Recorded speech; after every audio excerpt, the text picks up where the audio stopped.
So we'll look these over. Not following procedures will deduct from your student's grade, lab grade.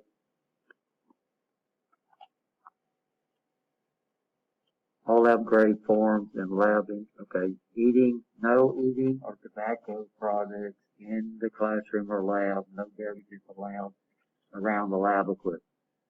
So I know we don't have, our water fountains are working. All lab grade forms and lab entries must be completed in pencil. An example of a complete lab form is provided on the last test page, last lab page. We'll look at that when we get right there. All lab grade forms and before starting an experiment. So here's this will have our class number on it. So here's the folder, and inside this is going to be the lab grade form. Now what I do is when you turn in a lab, by the way, in the lab book, I hope y'all got y'all's lab book, because the way the labs are set up is the edges are perforated toward the inside, and we tear these labs out and we turn them in. And that way I can grade them at my convenience. But what we do is we staple a lab grade form onto it, and at the end of the semester I'll give your labs back if you want them. And then I'll keep the lab grade form as a record of how you was graded. So obtain a lab grade form. Not having your lab grade form for each experiment will deduct from the lab grade. Fill in the required information at the top of the lab grade form before starting the lab. Only get one lab grade form at a time. Lab grade forms, this is my official grade, so these don't leave the classroom. You can take your labs home, I understand, but don't take the lab grade form home. Check the instructor's lab manual. I need to find my lab manual, by the way, so I'll look for it. Check the lab grade manual for corrections and modifications. And you need to document these changes in your lab book, because I don't have all these memorized, right? So you'll need to make sure you document all the changes in your lab book.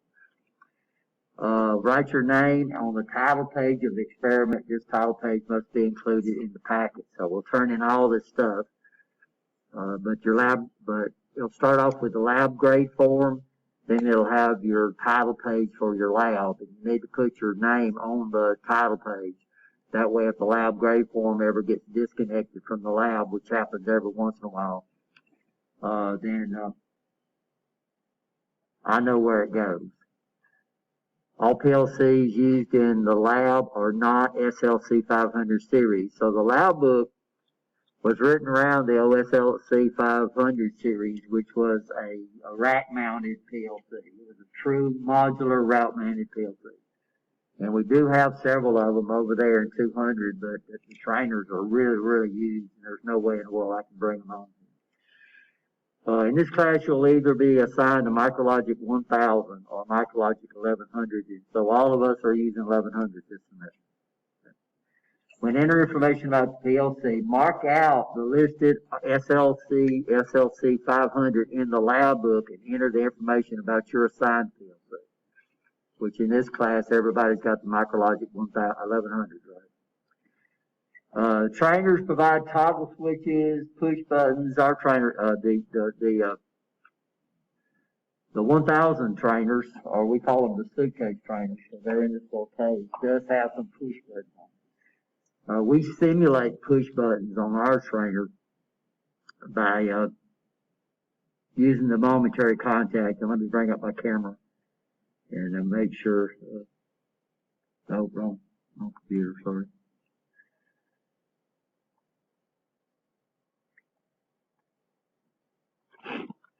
So these are where we'll actually hook up some input devices, and if we have time, we'll let y'all actually wire one. This trainer, so this mount, this edgy trainer, has the ability to wire up 16 inputs and 16 outputs, but your PLC does not have that many. So in one of your labs, it's going to ask you how many inputs and how many outputs your PLC has, and if you put 16, you're wrong. That's what the mount has. That's not how many your PLC has. So y'all pay attention to that. And what we have on these switches, we can turn it on we can turn it on this way. You can see we still have the program that we did the other day in here. But if you move it to the right, this is the momentary contact. So this is where we'll simulate push buttons, right? Makes sense? So that acts like a push button. And then of course this would act like a switch. And this still has, this is the program that we entered last class. This shows us when the output goes true.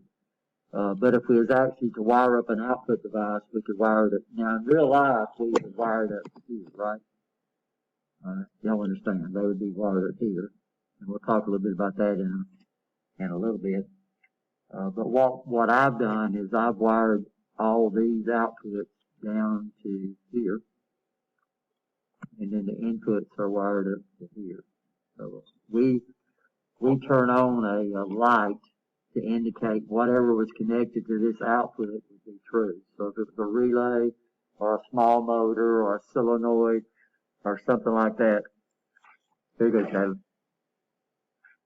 then we would, it would actually turn on or turn off. We do have some boxes, I'll show you that we set up, but most of the time we'll just use this as input and this as output. So this class is not intended to teach you how to wire the PLC. All the wiring we're going to do is going to be drawn. You'll draw the way you would connect. Are we okay? Does that make sense?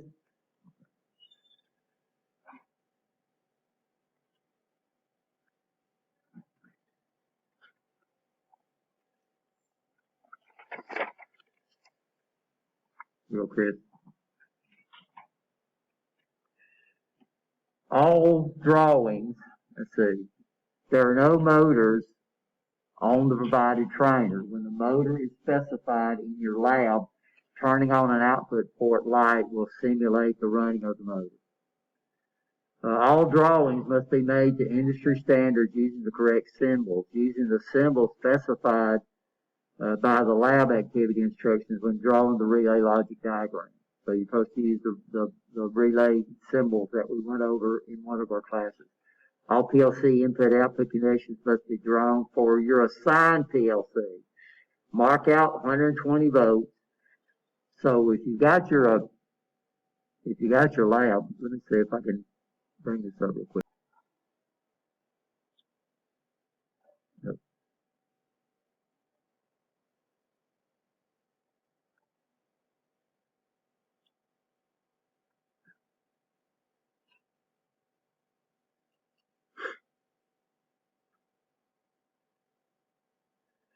So all through your lab, it's going to come up and show you this. But what your lab actually shows is up here, and there's no labs in here that's wired like this. Not even the SL, not even the 504s that we've been using. So what your lab book will show you, it'll come up here, and it says, oh, I know what's going on. I'm trying to draw it on another computer.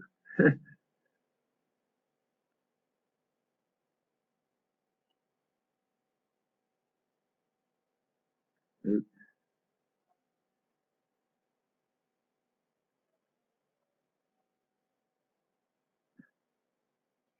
So what your lab book is going to say 120 volts, and that's not true. And then over here it's going to have a common. But what we're running, did we talk about syncing and sourcing in here yet? Yes or no? I don't think we did. It's totally fine. When we current, so electrical current DC flows from negative to positive. Which is the common and which would be the common, the negative or the plus? What would y'all think? It don't make any difference. Current flows from negative to common. Negative to positive.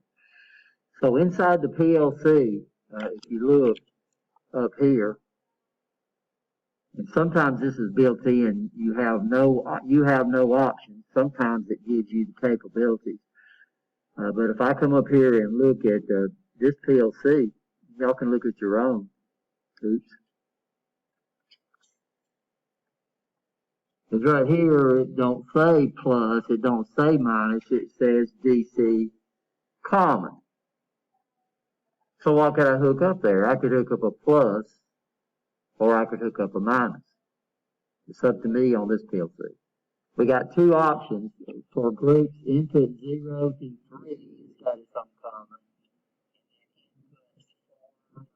And it's got its own common. So we decide what's common. So I decided what's common when I hooked up that wire up here to that common. Now, what we've done is if I come over here and I come up here and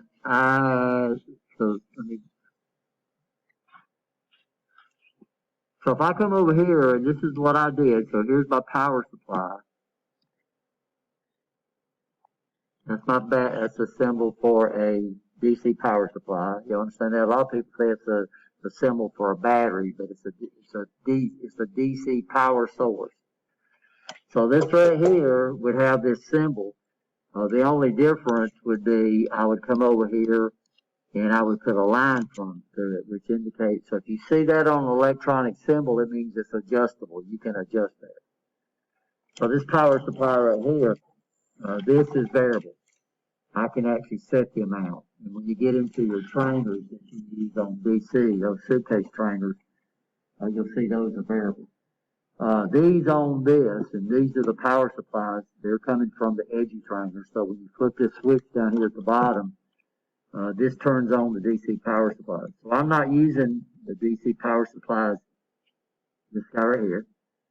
So this turns on the DC power supply. It's not adjustable, it's a fixed supply. So it's like the battery in your car. That's a fixed, it's not a variable supply, it's a fixed DC supply, right?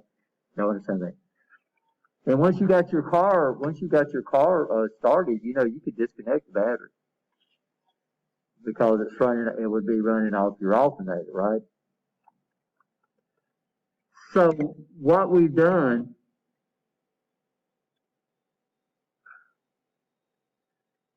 is I come over here and do this. So now my PLC inputs are using a positive common. So all my input devices that I connect, let's say I put a push button.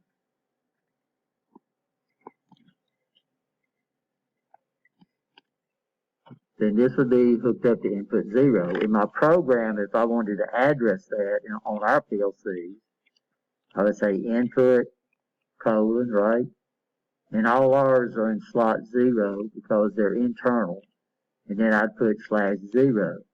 And then whatever comes in from that push button would be brought into my program. And then I come down through here and I might have another device. I might have a sensor. And then I might come down here and I might have another device. Let's say a normally closed push button. And so over here, this is using a negative common and my PLC is using a positive common. Does that make sense? Yes or no? Now, in PLCs, we use the term syncing or sourcing. So a positive common means it's sourcing, and a negative common means it's syncing. If you take digital, that'll make some sense, but this is just something you have to know. So over here, my PLC common is sourcing. So all my input devices have to be what? Syncing. That makes sense? Yes or no? Are we okay? This is a very important concept to understand. So this is what we'll have to do. We'll mark out the 20 volts, and then we'll draw the power supply the way it's hooked up. Now, over in the U.S., we commonly run syncing inputs on our PLC. So it means when I draw this power supply, on our PLC, I will draw it like this. That means my PLC is wired syncing. So all my input devices would have to be sourcing. Now for push buttons, it makes no difference. Push buttons don't care. Push buttons don't care if you put positive on this side or negative on that side or negative on this side and positive. It's just like a light switch. Now electricians want you to put power on the top and output on the bottom, but that's just so everybody does it the same way. But if you wire switch backwards, the lights will still come on. It's just you might kill the next electrician that comes up there and works on it. So we do have industry standards. Where this is really going to come into play is when I come up here and buy these electronic sensors. These are solid state devices, and then we'll learn about symbols inside there. These are solid state devices, and you can't hook those things up backwards. That's like me taking your car radio and switching the power leads on your car radio. Probably going to burn it up, right? You understand that? So syncing and knowing syncing and sourcing is extremely important when you decide how you're going to wire this up. So these LEDs on the front of this edgy trainer would not work if you hooked them up backwards. So this is what our PLCs run. Our PLCs run syncing inputs. And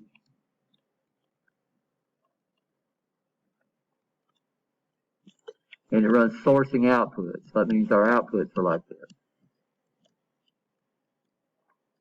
And then we have a common, and then all our output devices would be connected here, right? That makes sense? So this is the way I feel. Now, the suitcase trainer does this.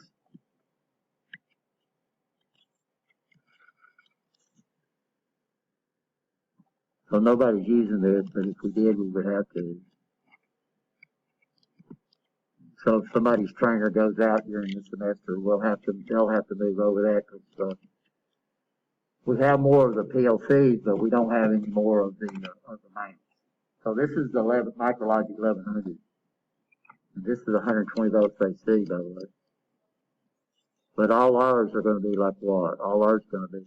So AC, there's no such thing as syncing and sourcing because technically AC has no polarity because it's constantly doing what? Swapping.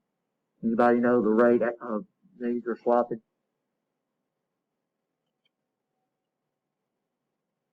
60 times, it's swapping 60 cycles per second. So a cycle, so we're generating Alabama Power or TVA. We're on TVA here. Generates voltage waveforms that look like this, and it goes on and on and on forever. So we refer to one repetition as a cycle. So technically, every cycle it changes polarity twice. Alabama Power or the power grid in the U.S. in the northern in our hemisphere runs at 60 cycles per second. And that's very critical. So that means these lights up here are literally flashing 120 times a second. So fluorescent lights actually go off. So these guys are actually flashing at us, but our eyes do what? Blends it together, right? It's just like your TV. Y'all know your TVs and this computer screen is up there doing what? It's flashing. And it's flashing individual pictures. If we do the pictures and they barely change from frame to frame, then it appears that it's in motion. And that's the way video works. It's just that and we call it, if you ever get into the settings of your display, we call it the refresh rate. That's how fast the images are updated. So if y'all didn't know that, they used to have the kaleidoscope. That's the first thing they did, motion. And it was just, they would just run individual pictures that snap all these pictures, right? We had a guy over in Japan had a movie camera that would snap pictures like that. And we'd make weird little things, like us moving, sitting on the sidewalk and we'd scoot a little bit every time. And it looked like we was what? Looked like we was driving. So our PLCs run syncing inputs and sourcing outputs. So this is what you're going to have to do when you do your lab. Is you're going to have to mark out that 120 volts. You're going to have to mark out that whatever that common is there. But they try to draw it over, which is not true. We actually have to wire this up, guys. So you can't see the common. But if you was to measure between this common, so if you was to measure right here on this common, if you put your black lead right here and come down to the plus, you'd measure 24 volts. Now down here, you can see the red striped wire. So this is plus 24, and then we've got it jumped to all the commons down here at the bottom.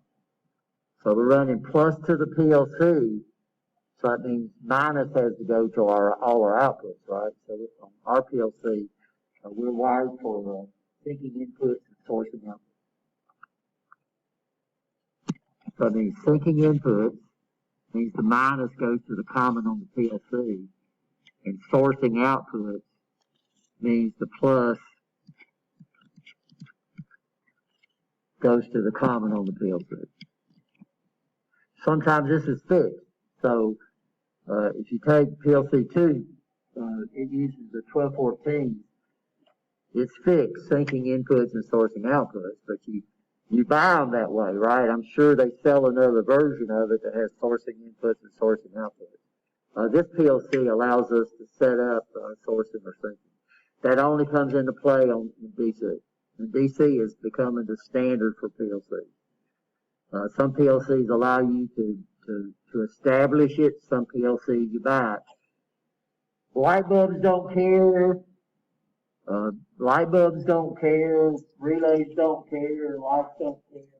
If you do have a polarity sensitive output device, like an LED or something like that, then you need to know that. On the inputs, push buttons don't care if you're syncing or sourcing, but your solid state sensors definitely have to know what you buy. By the way, sourcing sensors are called PNP sensors, and syncing sensors are called NPN. If you take solid state, that'll make sense to you, but that's just what you need to know. So every company probably sells that metal detector as syncing or sourcing. And if you've got sourcing outputs and you buy a sourcing sensor, what's going to happen? Well, the sensor, you're not going to hurt the sensor because you're putting plus on both sides, right? You understand. But it won't work. It won't work, right? You understand that? And so here you got a bad sensor, and you order one, and you order the wrong one, then you put it in there, and it still says it's bad, then you're going to take for granted it's probably your PLC, and then you're going to change that out, and then it still won't give you the same problem because you did what? So this is what we'll do on all our outputs. We'll mark out the 120 volts, or then we'll put the battery in there, or the DC power supply. We don't have batteries, we have DC power supplies. And this is the way everybody in here has the same thing. So normally when we have a bigger class, some of the students have to do the fixed PLCs, the 1000s, and then some of the students get to use the 1100s. And we'll talk a little bit about the difference between that too. In fact, I'll hook one of these up and show you what disadvantage a fixed PLC has. But what you have to understand, fixed PLCs are cheaper than upgradable PLCs. Right? So that's what all that was about. It's just us labeling those things. So we're going to mark out on your lab book. You're going to mark out the 120 volts, right? And you're going to draw the DC power source on there the way we're thinking before. When drawing the PLC IO connection, use the symbol that the device specifies in the activity. So you're going to hook up limit switches, and you're going to have to hook that up. I didn't draw one of those. The book is split into lab groups that contain one or more activities. A lab form is required for each lab group, not activities. Do not use the same lab form for multiple lab groups. Everybody okay? Does that make sense? Yes or no? So one lab might have activity 1 and activity 2. The lab form, if you look at the very back sheet, each lab form has room for 3 activities. You'll never have more than 3 activities in a lab. That makes sense? And then when you look at the lab, when you look at the grade book, it's set up for activities, guys. I'll show you that too.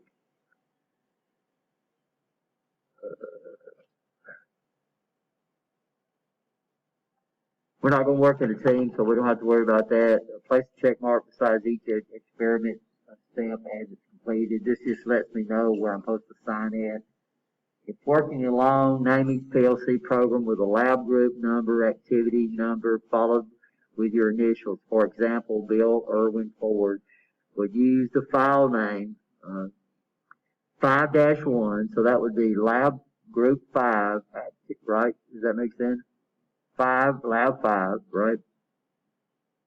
1, group 1, and then your initials. Is that okay? Does that make sense? For lab group activity, see, when working in a team, then we're not working in a team, so we won't have to worry about that. When you need a lab sign-off or help, write your programmer's name on the sign-off sheet that was located at up in the front. It'll be on this, by the way. So on top of this will be a lab sign-off sheet. So that way, everybody does fair. I found out a long time ago that if you got a class that with more than 2 or 3 people in it, somebody's going to try to dominate the instructor's time, and another person won't ever, then they get upset because you don't take care of them, right? So what we'll do is you'll come up here, you'll sign your name on this, and then I'll sign things off according to the order that's on the sheet. That makes sense? Did ever demonstrate your working PLC system for the instructor procedure steps? So this is going to be in your lab book. And you are confident that the program is working as prescribed. Have the lab instructor check the program and issue your lab book and lab grade form. Before the circuit is checked off, questions will be asked by the instructor to determine if you understand the program's operation. Programs that are not checked by the instructor will have to be reprogrammed in order to receive partial credit, and a deduction will be made for not following instructions. A major deduction will be made for labs turned in without an instructor sign-off. So that means I didn't see it. We have this happens all the time where people think they fill out this lab. I've got labs with a lab form on it, and the labs are totally blank. You know, some students think if they turn in the lab, I don't grade them. But these labs are graded, guys. Each student must complete a lab grade form for each lab group. All lab grade forms must be turned in to the instructor at the end of each lab session so the student's progress can be verified. Lab grade forms will be returned to each student at the next lab session. No lab grade forms leave the lab. Homework labs, relay or PLC ladder diagram drawings, and aisle diagrams are not a team effort and must be completed individually by each student. Do not copy answers from any book or from other students. Copying results in a 0 score for all parties involved. I'm not going to try to figure out who copied who and what. So just don't copy other people's work. Even out of the book, you know, if you got information out of the book, don't copy it directly. You need to put it in your own words, right? You understand that? That says I know it and I'm not copying it, right? Once completed a lab group, remove the completed lab group from the lab book. Place the pages in the correct order, beginning with the lab grade form and then the lab title page, followed by the pages that contain all the information about the activity. The lab title page must be included in the packet. Staple the packet in the top left-hand corner, because I'm right-handed, so when I grade these things, if you staple them the other way, I got to flip them back this way, right? So I never did have that happen until I had one guy did it every time. He stapled it upper right-hand corner, and it was hard for me. It was harder for me. It wasn't that I couldn't grade it. It was just hard for me. And place it in a box labeled ALP, Advanced PLC's labs to be graded. They're probably over there. I'll have to get the boxes. So we're going to have two boxes up here, trays up here. One's going to be called labs to be graded. The other's going to be called labs not ready to be graded. So if you put it in the not ready to be graded, it won't be what? It won't be graded, right? If you put it in the to be graded, then it's going to be graded, guys. So you need to make sure that it's ready to be graded, right? Do not forget to write your name in the space provided on the lab grade form and the lab experiment title page. The first few discussion pages do not need to be turned in for grading. All pages that contain instructor sign-offs or student written information must be included. Make sure pages are stapled in the correct order. That's hard on me too, because you got them all out of order. It takes a lot longer for me to grade them, right? Because I'm expected to see certain things at certain times. Make sure pages are stapled in the correct order. Lowest page number to the highest. I shouldn't have to put that. Do not staple multiple experiment groups together. So you're going to have experiments, 5. It's going to have 3 activities in there. That's one lab, right? It's just you have 3 things you have to do. That's one lab. All those are going to be done on the same lab grade form. Don't staple multiple labs together. I've seen people do that. They want to turn in 3 or 4 labs at a time, and they'll staple all of them together and turn them in. And what do I have to do? I have to separate them, right? You understand that? The complete experiment must be turned in. The complete experiment must be turned in with all required information and drawings at the beginning of the next class meeting after all assigned programs in the lab group have been signed off by the instructor. A lab grade will be deducted by 10 points for each 24-hour period that the lab is late. I try to grade these things. I cannot grade all the labs for all the classes I teach the last day of class. And this literally happened to me one time where a student didn't turn in any labs. The last day of class, they come up there and they wanted to turn in 14 labs. He handed them to me. It was a he, and says, "Did I pass the class?" So he thought just because he turned in the labs, he got credit for it. These labs are graded. I want to grade them as we go through the class. So if you don't turn in your lab, 10 points. These guys are worth 50 points apiece. For each activity, 5 days, you might as well not turn it in at all. So this means I'm going to give you at least one class period to go in and answer the questions and stuff like that and make sure it's in order, right? You understand that? And then the next class, I want that turned in so I can do what? I can get them out and I can start grading them. By the way, it lets you know too, if I can grade them as we go along, you know what? You know your lab average as we go along. The completed experiments must be turned in. I think I said it. Completed labs are to remain in the structured possession during the entire term. The completed lab assignments will be returned to the student during the first week of the next semester upon request of the students. Labs that are not claimed, I'm gonna destroy them. I'm gonna stress because I don't have enough room to store them, right? So here's our labs. So these are the labs we're going to be doing. Lab 1, 2. Our homework labs are due within 7 days after the lecture on those chapters. So we're kind of running behind in this class, so we'll have to make due dates on this. So lab 1-1. So that's in that lab group. There's only one lab, right? So we're going to do lab 1-1 in class. Steps 1, 2, 4, 6, and 9 are worth 50 points. So those are the only steps you need to do. The lab set 2, there's only one lab in there. The PLC selection, components, and communication. This is going to be a what lab? A homework lab, right? We don't need PLC to do that. All the information is either in your book or online. Lab 3-1, numbering systems and codes. This is going to be a homework lab. So everybody skip gray code to hexadecimal because the book don't do gray code right.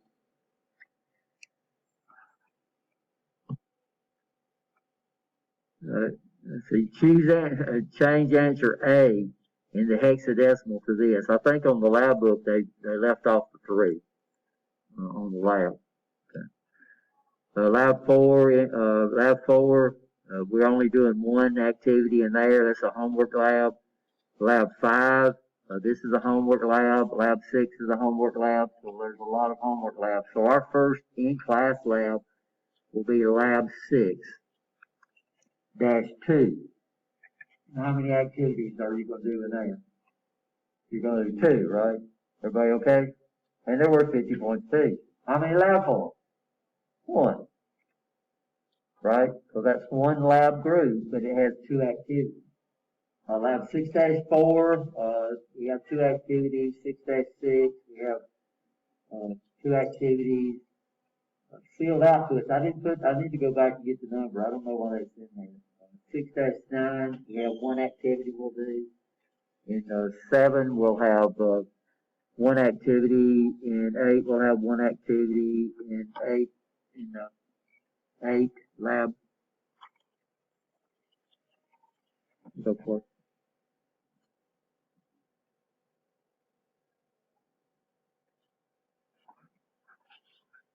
In lab group 8-5, we'll have 2 activities. And then 9, we have 1 activity. Lab H2, handout 2, I'll give this lab out to you. These 2 labs we'll give out from here. This will be where you just delete all your programs off your thumb drive. And then, so we'll make these, we'll spread these homework labs out.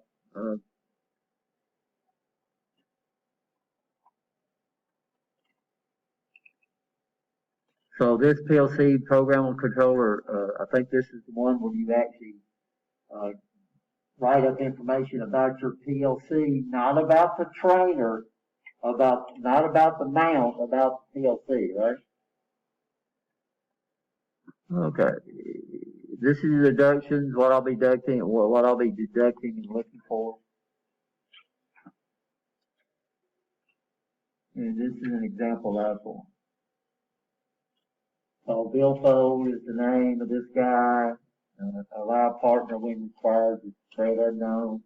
The lab group, 6-2. The title of the lab, you'd be surprised how many people get these things messed up. The lab group, this is not the activity, this is the lab group. It might have multiple activities in it. The name of the lab is Programming the PLC Station. This is where you're going to keep up with the amount of time that it took you to complete the lab. And notice it's set up, you could work on this for 5 days. I've never had anybody take it past that. This will be the programmer. Of course, in our class, the programmer will be all you. You won't have an assistant on here. And then down here is where I'll make all the deductions on different things. Paperwork, assistants. We'll start off, we'll be very lenient on assistants to start off with because you're still trying to learn the application and that kind of stuff. But as we move through the semester, we'll get more strict on that. Correctness of the lab, you have a lot of those. Circuit not programmed, that's really, really bad. Then this is where I'll put the actual final score for your different activities. 2 would be something like not putting your name, this guy right here would be like not putting your name on the title page and stuff like that. This would be the point for each deduction. And then this will be the actual score. Plus lab grade form. And then I'll keep these at the end of the term.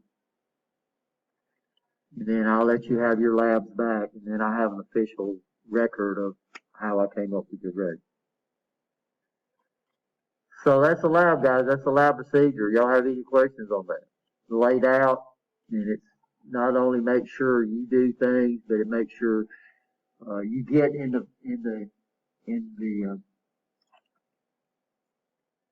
get used to following the instructions. So when you go to work for a company, they're going to have certain procedures that they're going to require you to follow, right? Here, if you don't follow procedures, you'll lose points. In companies, though, if you don't follow company procedures, you'll probably get what? You'll get let go. You won't say fired. They'll say, we don't need your services anymore. So just get used to following these, And like I said, this makes it easy. This helps me get these things graded. It keeps the lab in order. It's not in total chaos. So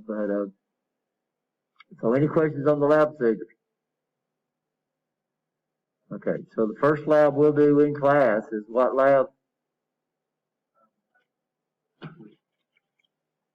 PLC programming. Yeah, lab 1-1 PLC, that's right. And that's basically, and then what lab are you going to do after that?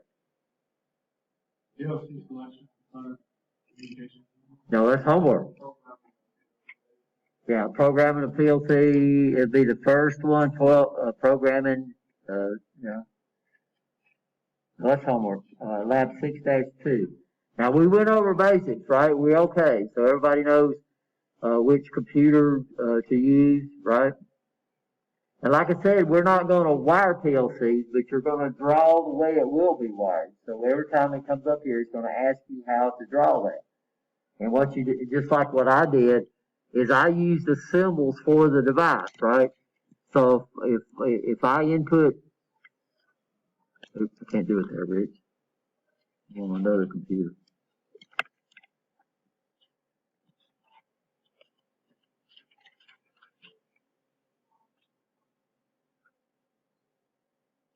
So if it says so this is where we'll start off. We'll come over here from common. We're running syncing inputs, so that means I'm going to put minus towards the common on the PLC. And then I'm going to come down here and we'll drop a line down. Right?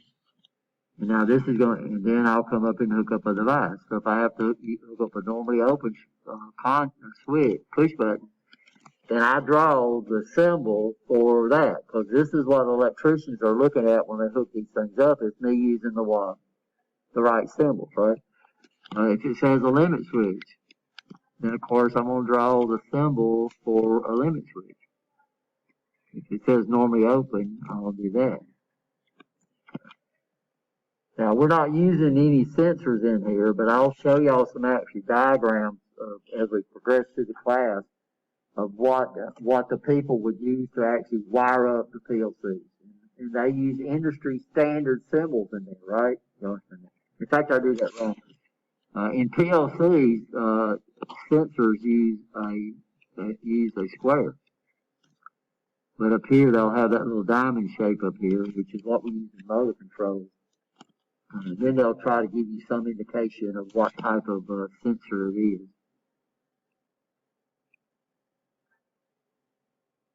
And then they'll draw, if it's got one switch in there, they'll draw that.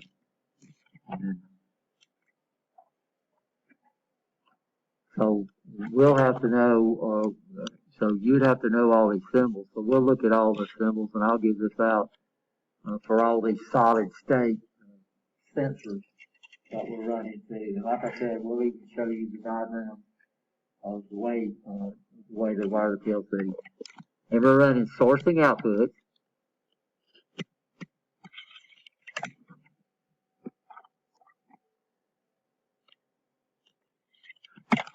Well, you know my pin's number.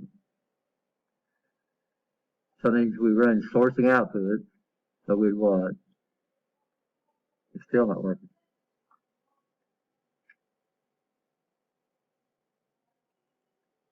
Here we go. So we're going to put the plus toward this side, right? Everybody okay?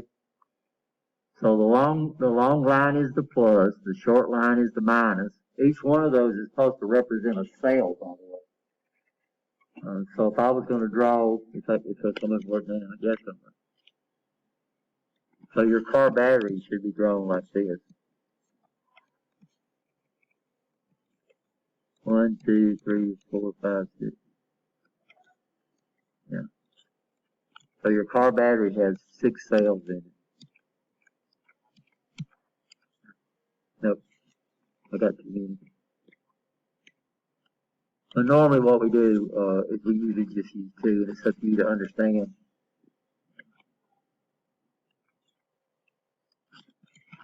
So you can actually, this is a 9-volt battery. You can actually see the cells. These are 2 ways. So AA battery AAA batteries. These were not technically not batteries, but that's what they used to call them. Those things that understand that are batteries. This is two ways of designing it. That's not fair. So one of them are individual little 4A batteries, the little thin things, and then they're just wired in series.